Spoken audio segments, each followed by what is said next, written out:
One of the defining moments in the life of the early church came in the experience of St. Paul's conversion to Christianity.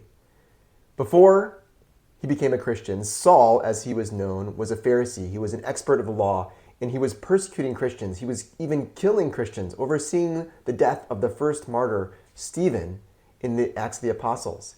And so he goes to the high priest even and asks permission to leave Jerusalem and go to Damascus in order to arrest the Christians there and bring them back to put into jail in Jerusalem for preaching in the synagogues about this Jesus.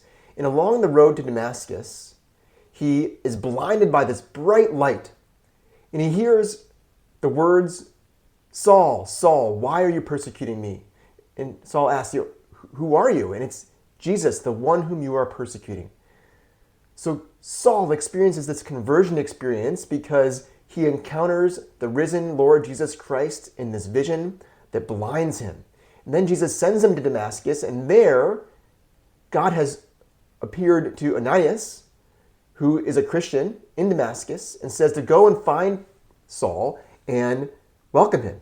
And Ananias knows who he is, and yet follows the directions, goes, finds Saul, and baptizes him as a Christian. Saul is immediately baptized as a Christian, and then this blindness falls from his eyes like scales, according to the story. And then he goes, and what does he do? He's in the synagogue, the very place he was going to arrest people for preaching about Christians, about Christianity.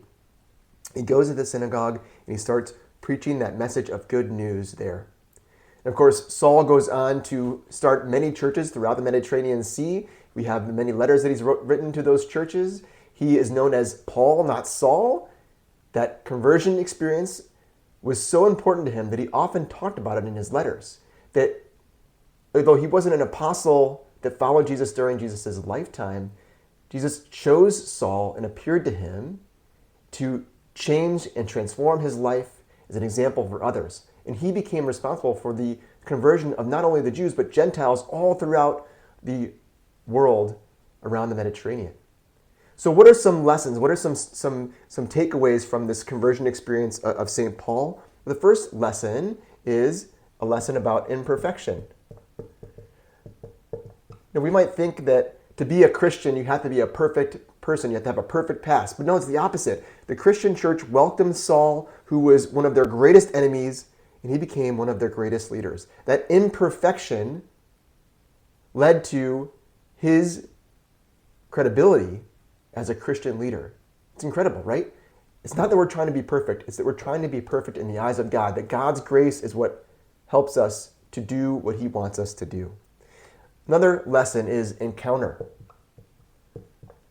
Why did Saul change? It wasn't because he was convinced through study and through arguments about the Christian ideals. No, he encountered Jesus Christ himself, and that encounter led to the conversion. It led to the transformation.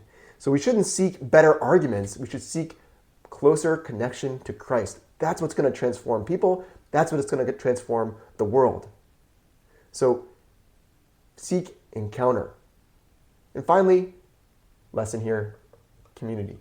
Now, the church is a community. Saul didn't go and have this individual personal relationship with God that he had to share with others. No, immediately the first thing that happens is he finds someone in the church community, another Christian, who baptizes him into the church. That community is absolutely essential to our experience as Christians.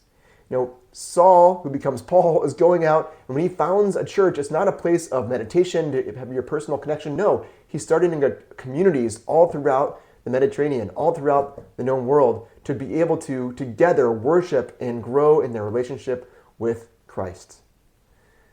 I'm Jared Dees. Call me disciples. God bless.